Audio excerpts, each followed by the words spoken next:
Caesar and the Belgians. Hello, my name is Lev Weitzman, and today I'm going to be talking about the Gallic Wars and Julius Caesar's conflict with the tribes of Belgae, who inhabited the modern-day region of northern France and Belgium. Setting the scene.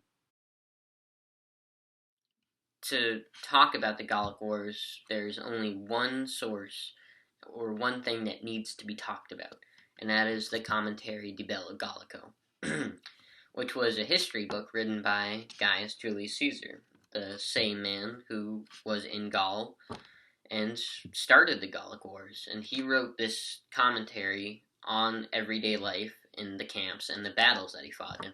So it was actually written in real time.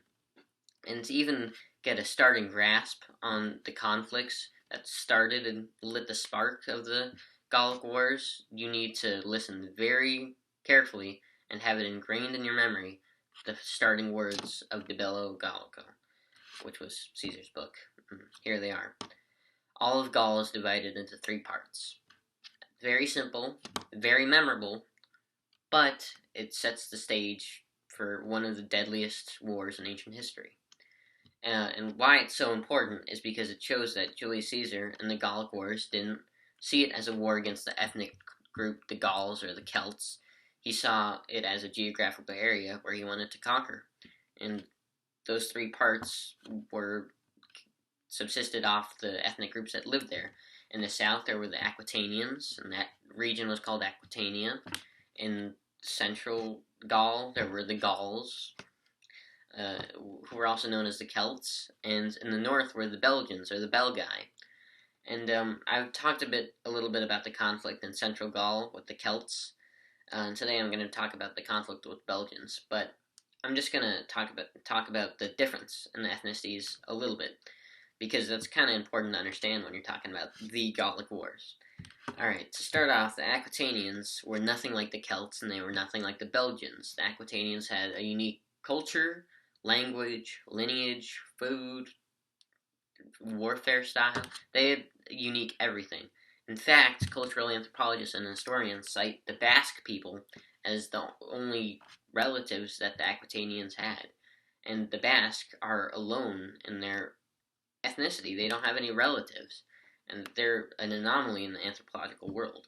And so that shows you how unique the Aquitanians really were. And so that is so far removed from the Celts and the Gauls that were to the direct north of them, right? The Celts worshipped Celtic gods, the same gods that were worshipped in England or Ireland, and those were their closest relatives. Their closest relatives weren't to the north or the south, where the Aquitanians were. They were over the sea in England. And to the north lay the Belgians, whose closest relatives weren't to the south, but to the north, and the Germans and the Danes, because the first Belgians were Germanic invaders who settled down. And so they were totally different from the Celts. They had different gods, they had a different language, and they were totally different from the Aquitanians. And so all these 3 regions, they were 3 ethnicities. The Aquitanians, who felt a kinship in one another and would unite to fight against the Romans, but only as Aquitanians, not as the whole of Gaul.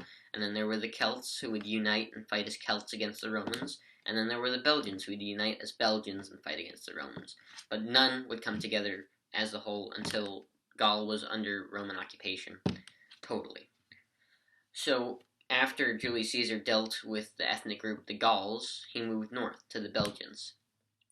And the Belgians were renowned as one of the fiercest groups in history. They were so famous for their barbarity and their viciousness that the Romans had stories to tell about them when describing their ferocity. And they explained how harsh they were by saying that they were so far away from the luxuries of Rome or Greece, and they didn't have wine and they didn't have art, that they didn't become dandies, that they weren't soft, and so they could fight much better than the average man. But in the end, they weren't as advanced in the Romans' eyes.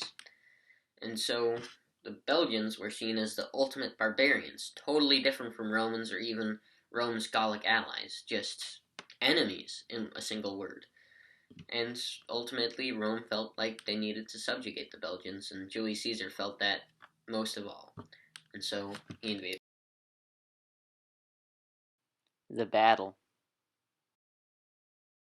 Alright, so after Julius Caesar invaded the north, the Belgians united and amassed an army of around 75,000, which was a huge number, and modern historians generally agree that that number is actually realistic.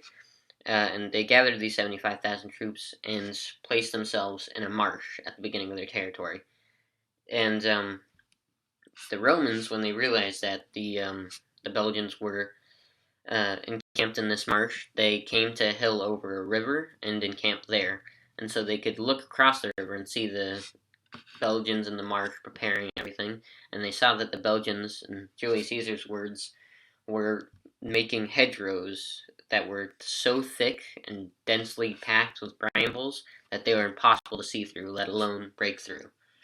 So they saw this 75,000 troop area, and they realized that nothing was going to happen. And so, over the course of a couple days, where both sides kind of rushed outside their encampment to look at each other and gawk at each other, and that repeated for several days, and they were eating away their supplies, both armies kind of broke away, and the Belgian army disunited. And so the Romans, seeing this disunification, decided to take on the Nervi, or the Nervians, who were the largest Belgian group and the closest, and the most fierce in some people's opinions. And so the Nervi got word from the Belgians that were captured by the Romans previously in tiny skirmishes that the Romans were coming. And so they placed themselves on one end of the Selle River, right behind the tree line, so they could see the Romans coming, but the Romans couldn't see them. But Julius Caesar knew the correspondence that was going on between his Belgian hostages and the Nervi. So he realized this, and ultimately he said that he couldn't cross the river, even though it would be the most direct route to come into conflict with the Nervi, and he stationed himself on a hill. And the Nervians told themselves that they couldn't attack Julius Caesar quite yet because his baggage train couldn't come into view, or hadn't come into view. And with the baggage train, they probably assumed that he had reserves. And so when the baggage train came into view, they could size up the whole of his army and attack. And Julius Caesar did have reserves with his baggage train. 2 untrained legions. At this time, Julius Caesar had around 8 legions total. Legion was around 5,000 troops. So that's 40,000 troops at Julius Caesar's hands, basically, that he could just whisk away or use to attack. And probably another 10 or 20,000 in auxiliary forces. And it's a pretty sizable army, but the Nervi also had around 60,000 troops. And so Julius Caesar came to the hill before his baggage train had arrived, and he told his infantry to start setting up. And while his infantry was doing that, he told his small cavalry detachment to cross the river and see if there were any Nervians they could skirmish with. And the skirmishers did do that, leaving the infantry that were building an encampment unguarded. And in previous battles in the Gallic Wars, Julius Caesar would screen the soldiers building the encampment with a whole cohort, so they were roughly defended and they could get into the triple achias, or triplex achies, if they were attacked. But he went without that, and so they were just building totally unguarded, while the skirmishers were off fighting the Nervians in whatever small capacity they could. And the skirmishers, slowly but surely, were demolished. They were routed across the river, and they tried to signal to the main Roman camp, but everyone was sort of spread out, gathering materials for the encampment, and so they didn't exactly realize what was going to happen. Now I'm going to sketch out what the river would roughly look like, and so you can see what a terrible position the Romans were in. And this little oval shape is going to be the hill where the Romans were encamped. And so the Romans were here, and they were just getting their camp ready. The box with the X's in it in red is going to represent the Romans.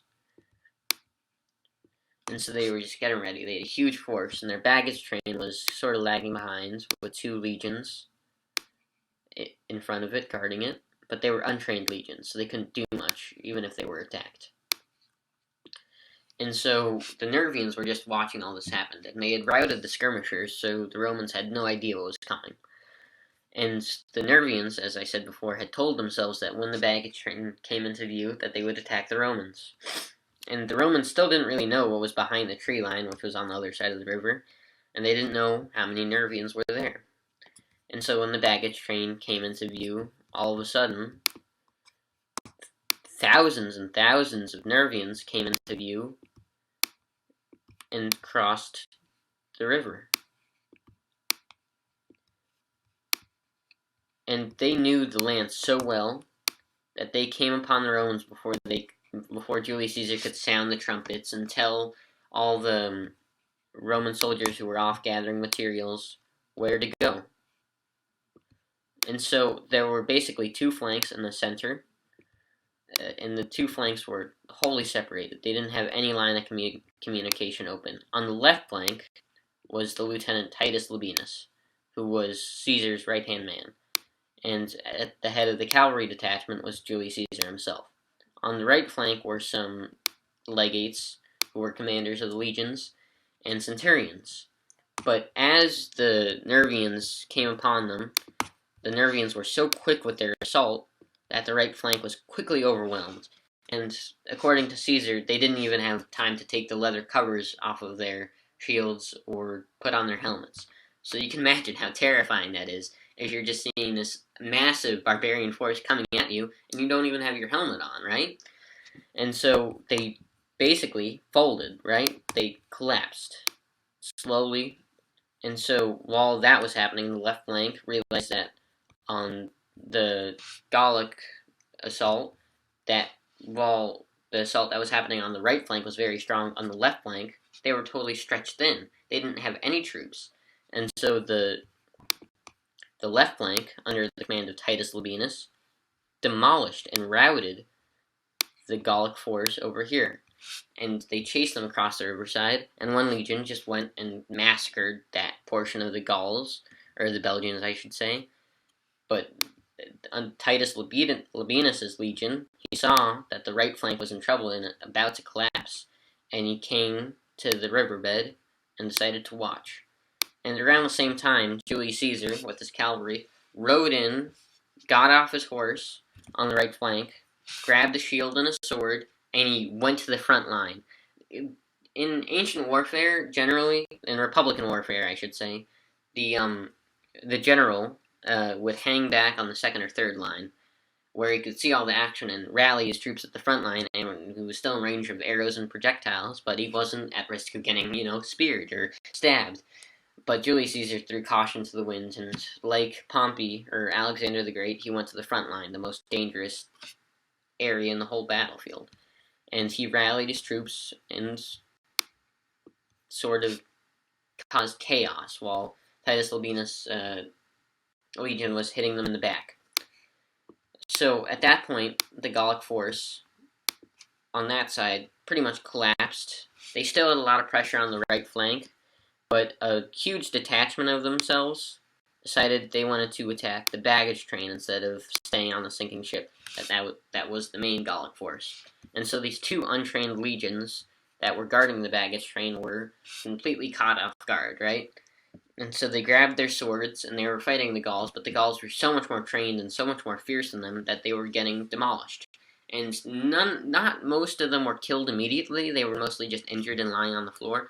But at one point it got so bad, and the Gauls were winning, or the Belgians were winning such a decisive victory, at least in front of the baggage train, that the servants and slaves that were a member of the baggage train that were considered supplies, they grabbed weapons and fought the Gauls, or the Belgians, because they just realized that they were going to get killed by the Belgians if they didn't. And so it was just a desperate plea. Caesar wrote this as a great rallying, and that his legions, even though they were exerted and harmed and injured and whatnot, they still decided to fight, and the slaves had such a dedication to the Republic that they fought too. But really, they were just exhausted and they had no other choice. But soon enough, the Roman army came to this area, and Julius Caesar rallied them, and they made a reprisal. They got a second gust of wind, and they defeated the Gauls, or the Belgians, altogether. And so it was a decisive Roman victory, and that was the Battle of the Sabis. And this river is called the Sabis River. And it was intense fighting. It was brutal. It was maybe one of the bloodiest days in Roman military history, aside from Cannae or Alesia. And although Caesar said that of the 60,000 Nervians that were on the other side, only 500 survived, although that's almost entirely an exaggeration, although there were heavy casualties on the Nervian side, it was said that only 3 centurions that were on the right flank survived, so it was pretty much equal casualties, and a brutal day in Roman history. Conclusion. So, in the end, despite all the blood and the battling, and Caesar's total lack of preparedness, the only thing that really mattered in the Battle of Sabis in 57 BCE is Caesar's stewardship and overall his quality as a general and commander, and the total superiority of Roman arms and technology like this gladius. I've been meaning to show that off for a while. And so, overall, the Battle of Sabis was a total, overwhelming Roman victory, despite heavy casualties on both sides, and it reshaped the Gallic world for practically a millennia to come. So yeah, very